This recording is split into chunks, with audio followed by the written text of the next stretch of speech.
नमस्कार दोस्तों, आदाब, गुड मॉर्निंग। ततुक नी लगा उदेख घुनई मुनई नी टेक जता एक दिन तो आलो उदिन यो दुनी में जदिन कठुली रात ब्याली पौ फाटला को कड़ा जता एक दिन तो आलो उदिन यो दुनी में। नी लगा उदेख घुनन मुनई निटेक ततुक नी लगा उदेख घुनन मुनई निटेक जैता एक दिन त आलो उदिन यो दुनी में हो जैता एक दिन त आलो उदिन यो दुनी में। यह हमारे जन कवि, हमारे आंदोलनकारी, हमारे अग्रज गिरदा का गीत है जो उत्तराखंड के जन सरोकारों से जुड़े हर व्यक्ति ने जरूर सुना होगा।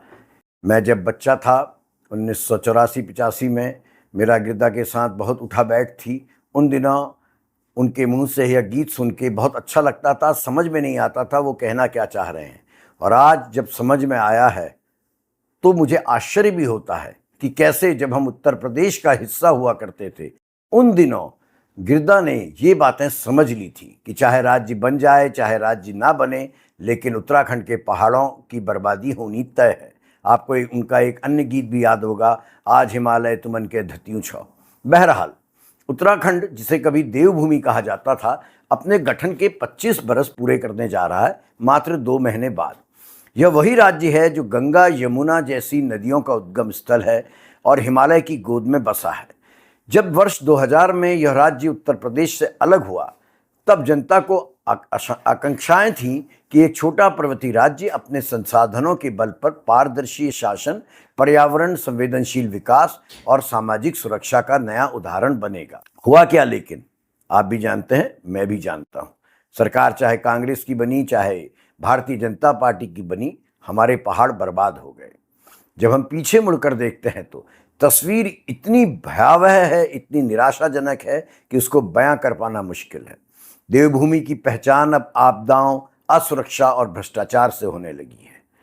आज का संदर्भ है ताजा रिपोर्ट नारी 2025, जिसने देहरादून को, जो हमारे प्रदेश की अस्थायी राजधानी है लेकिन 25 वर्षों से पूरी स्थायी बनी हुई है, उस राजधानी को, उस शहर को देश के सबसे असुरक्षित 10 शहरों में शामिल किया है महिला सुरक्षा को लेकर।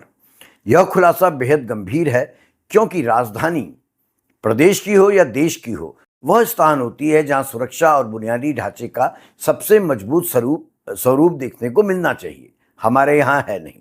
स्मार्ट सिटी देहरादून को कहा गया, लेकिन देहरादून कितनी स्मार्ट है यह आप भी जानते हैं, मैं भी जानता हूँ। बहरहाल, रिपोर्ट बताती है कि देहरादून का सुरक्षा सूचकांक मात्र 60.6% है, जो नेशनल एवरेज से, राष्ट्रीय औसत से कम है।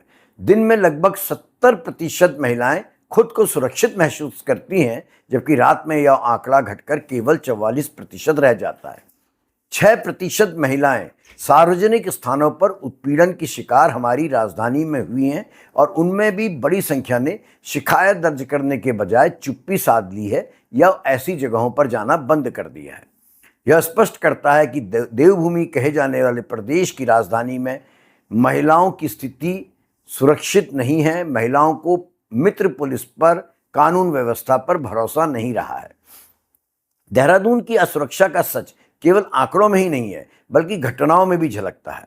2022 में पूरे देश ने देखा, हमने महसूसा अंकिता भंडारी मर्डर केस को। ऋषिकेश के पास 19 वर्षीय अंकिता भंडारी की हत्या ने इस पूरे प्रदेश को, यहाँ तक कि देश को भी सकते में डाल दिया था। वनात्रा नाम का रिजॉर्ट था जिसमें ये लड़की काम करने के लिए गई थी। कुछ ही दिन अंकिता ने काम किया था और उसके मालिक, जो सत्तारूढ़ भारतीय जनता पार्टी से जुड़े थे, पुलकित आर्या और उसके सहयोगियों ने योजनाबद्ध तरीके से इस बालिका को मौत के घाट उतार दिया। और स्मरण रहे, हमेशा रहे, कभी आप और हम भूले नहीं कि इसमें किसी कथित वीआईपी का नाम सामने आया था, जिस वीआईपी को कुछ विशेष सेवाएं देने का दबाव अंकिता पर था। वो वीआईपी कौन था, आज तक पता नहीं चल पाया है। यह घटना केवल अपराध नहीं थी, बल्कि सत्ता, धन और प्रशासन के गठजोड़ पर गहरे सवाल खड़ी करती है। इसी प्रकार एक तरफ जब अंकिता भंडारी मर्डर को लेकर आक्रोश उत्तराखंड की सड़कों में था, देश में था, 2024 में उधम सिंह नगर के रुद्रपुर में एक 23 वर्षीय नर्स की बलात्कार के बाद हत्या कर दी गई थी। इन जघन्य वारदात के बाद महिलाएं और सामाजिक संगठन सड़कों पर उतरे, फांसी की मांग हुई, लेकिन उसके बाद सब ठंडा हो गया। केवल एक चीज स्पष्ट हो गई कि देवभूमि में महिलाएं असुरक्षित हैं और कानून और व्यवस्था का ढांचा बेहद कमजोर है। इस बेहद कमजोर कानून व्यवस्था के ढांचे का एक नंगा रूप हमने अभी नैनीताल जिला पंचायत चुनावों में देखा, जहां पर पुलिस खड़ी थी। पुलिस के सामने, नेता प्रतिपक्ष के सामने, हल्द्वानी के विधायक के सामने, नेता उप प्रतिपक्ष के सामने 5 पंचायत सदस्यों का अपहरण किया गया। हमारा उच्च न्यायालय, हमारे माननीय मुख्य न्यायाधीश उत्तराखंड हाई कोर्ट कई बार सरकार से कहते रह गए। उन्होंने स्पष्ट रूप से कहा कि पुलिस अधीक्षक, वरिष्ठ पुलिस अधीक्षक नैनीताल इस पद में रहने के योग्य नहीं है, उन्हें हटा दिया जाए। लेकिन डबल इंजन की सरकार ने एसएसपी साहब को हटाना अपनी गरिमा के, अपने अहम के खिलाफ समझा है। बहरहाल, अगर सामाजिक ढांचा असुरक्षित है तो पर्यावरणीय ढांचा और भी भयानक तस्वीर पेश करता है। 2013 की केदारनाथ त्रासदी, 2021 की ऋषिगंगा में जो एक प्रोजेक्ट था, पावर प्रोजेक्ट, उसकी आपदा, 2022 का जोशीमठ धंसाव और 2023 का सिलक्यारा सुरंग हादसा, ये सब घटनाएं इस बात के उदाहरण हैं कि हिमालय कितना नाजुक है और कितना संवेदनशील है, और इसकी नाजुकता और संवेदनशीलता को ठोकर मार के हमारी सरकारें एक ऐसा अजूबा विकास कर रही हैं जिसमें भ्रष्टाचार है और हिमालय के प्रति संवेदनहीनता है। अभी देहरादून स्थित एसडीसी फाउंडेशन की एक ताजा रिपोर्ट आई है। उसमें बताया गया है कि अब आपदाएं अपवाद नहीं है, बल्कि एक सतत वास्तविकता बन चुकी हैं। राज्य में 426 ग्लेशियर झीलों में से 25 उच्च जोखिम श्रेणी की हैं, इनको शायद गॉल्फ कहते हैं, जो किसी भी वक्त फट सकती हैं और तबाही ला सकती हैं। चारधाम मार्ग में 800 किलोमीटर की जो so called all weather report है, उसमें 811 ऐसे स्थान चिन्हित किए गए हैं जहां पर भूस्खलन होता रहता है। इसका सबसे बड़ा कारण है अवैज्ञानिक ढलान, कटिंग, जिसे विकास के नाम पर लगातार अपनाया जा रहा है। ब्लास्टिंग हो रही है, रोडों को चौड़ा किया जा रहा है। बताया जाता है, मुझे पता नहीं है, कि गुजरात की कंपनियां आकर उत्तराखंड के पहाड़ों को अनाप शनाप काट रही हैं, अवैज्ञानिक तरीके से काट रही हैं। और वैसे भी गुजरात तो इन दिनों पूरे देश में छाया हुआ है। इसी बीच अभी 2 दिन पहले इंडियन एक्सप्रेस में एक रिपोर्ट मुझे पढ़ने को मिली कि उत्तरकाशी में नैताला बाईपास परियोजना को राज्य सरकार ने मंजूरी दे दी है। यह मंजूरी सरकार के उस हट का प्रमाण है जिसमें पर्यावरणीय चेतावनियों को, इन्वायरमेंटल वार्निंग्स को टोटली किनारे लगा दिया गया है, दरकिनार कर दिया गया है। सुप्रीम कोर्ट ने 2019 या 20 में एक कमेटी गठित की थी इसी बाईपास के लिए, जो डॉक्टर रवि चोपड़ा की अध्यक्षता में गठित की गई थी। डॉक्टर रवि चोपड़ा की कमेटी ने 2020 में संभवतः अपनी रिपोर्ट दी थी, जिसमें इस इलाके को, जहां पर ये बाईपास बनाया जा रहा है, नैताला बाईपास, उसे बेहद फ्रेजाइल जोन बताया था और कहा था कि यहाँ कोई भी बड़ा निर्माण पहाड़ की स्थिरता को पूरी तरह बिगाड़ देगा। रिपोर्ट में साफ लिखा गया है कि खुदाई और विस्फोट से नदियों का प्रवाह बाधित होगा और भूस्खलन तथा जमीन धंसाव की घटनाएं बढ़ेंगी। बावजूद इसके राज्य सरकार ने 175 हेक्टेयर वन भूमि पर यह बाईपास मंजूर कर दिया। और आपको आश्चर्य होगा, शायद दुख भी होगा, कि इस बाईपास को बनाने के लिए 2750 पेड़ों की बलि दिए जाना तय हो गया है। यह फैसला स्पष्ट करता है कि विकास के नाम पर पर्यावरण और स्थानीय जनता की सुरक्षा को ताक पर रख दिया जाता है। ये जो मंजूरी दी गई है, ये मंजूरी बड़ी टेक्निकल मंजूरी है। आमतौर पर जहां पर वन होते हैं वहां पर केंद्रीय वन एवं पर्यावरण मंत्रालय की सहमति जरूरी होती है, और केंद्रीय वन एवं पर्यावरण मंत्रालय की मंजूरी मिलनी मुश्किल है। इसलिए उसको बाईपास करने के लिए और इस बाईपास को हर हालत में बनाने की नीयत से राज्य सरकार ने एक एक्ट का सहारा लिया है। ये जो उत्तराखंड वन विभाग ने नैताला बाईपास के लिए सैद्धांतिक मंजूरी दी है, ये चारधाम परियोजना के उत्तरकाशी गंगोत्री मार्ग के तहत धारी गांव की बाढ़ त्रासदी के 2 सप्ताह बाद दी गई है। वन संरक्षण एवं संवर्धन अधिनियम 1980 के तहत एक छूट है, और वो छूट ये है कि अगर राष्ट्रीय महत्व की रणनीतिक परियोजना हो, सीमा तक सड़क पहुंचानी हो या ऐसी कोई डिफेंस मैकेनिज्म तैयार करना हो जिससे देश की सुरक्षा सीधे जुड़ती है, तो वहाँ के लिए आपको ministry of environment and forest and environment की परमिशन नहीं चाहिए होती है। इसी को आधार बनाकर हमारी वर्तमान राज्य सरकार ने इस नताला बाईपास को मंजूरी दे दी है। यह बाईपास हिना और हेलगाड़ के बीच में प्रस्तावित है। उत्तरकाशी जिला है और ये नाजुक भगीरथी इको संवेदनशील जोन, जिसे BESZ कहा जाता है, उसमें आता है। और इस इको सेंसिटिव जोन को 2012 में गंगा की पारिस्थितिकी और घाटियों की रक्षा के लिए अधिसूचित किया गया था। जैसा मैंने आपको बताया, यह परियोजना 175 हेक्टेयर वन भूमि को धरासू गंगोत्री मार्ग पर मोड़ने का प्रस्ताव करती है और जिसके लिए 2750 पेड़ों की अब बलि दी जाएगी। 2020 में सुप्रीम कोर्ट ऑफ इंडिया ने जब पर्यावरणविदों और स्थानीय नागरिकों की नाराजगी के बाद रवि चोपड़ा कमेटी का गठन किया था, उस कमेटी ने बहुत जोर देकर कहा है कि यहाँ पर किसी भी हालत में यह बाईपास नहीं बनना चाहिए, लेकिन सरकार बनाने जा रही है। उत्तराखंड का संकट दरअसल केवल आपदाओं तक ही सीमित नहीं है। यहाँ की सामाजिक आर्थिक ढांचे में भी गहरी दरारें पैदा हो चुकी हैं। नदियों पर अवैध खनन माफिया का कब्जा है। गंगा और उसकी सहायक नदियों से रेत और पत्थर का अवैध दोहन खुलेआम होता है।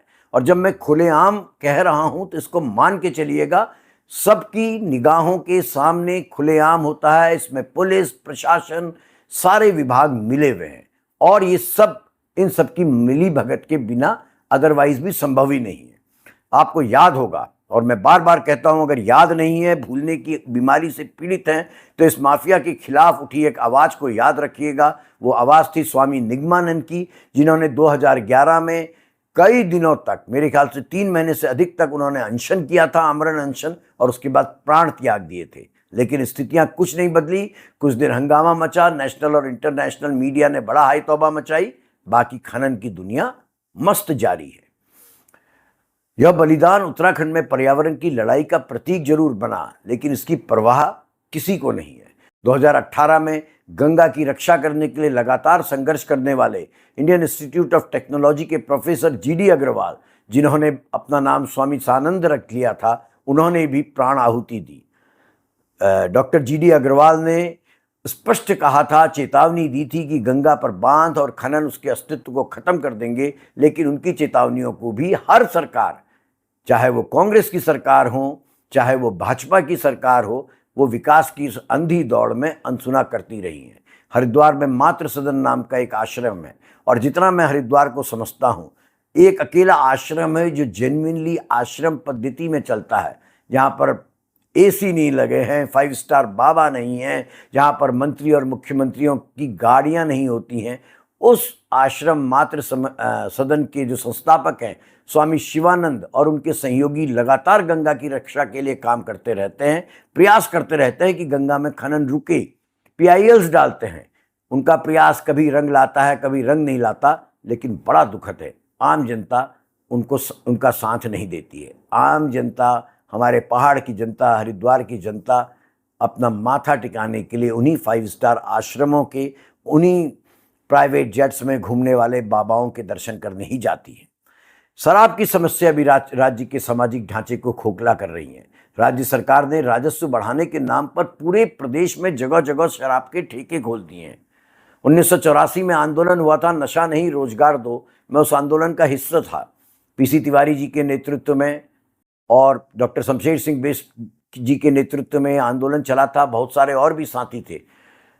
इस आंदोलन को आज 40-44 साल हो गए हैं और हालात अब देखिए कितने बिगड़ गए हैं कि पहाड़ियों की सरकार पहाड़ में ही जगह जगह शराब के ठेके खोल रही है। अभी कुछ दिन हुए, बड़े आंदोलन हुए, अल्मोड़ा में बहुत आंदोलन हुए, कई स्थानों में सरकार की ओर से कहा गया कि नहीं खोली जाएंगी नई शराब की दुकान। आंदोलनकारी बैठ गए, खुश हो गए, लेकिन ठेके हर जगह खुले हैं।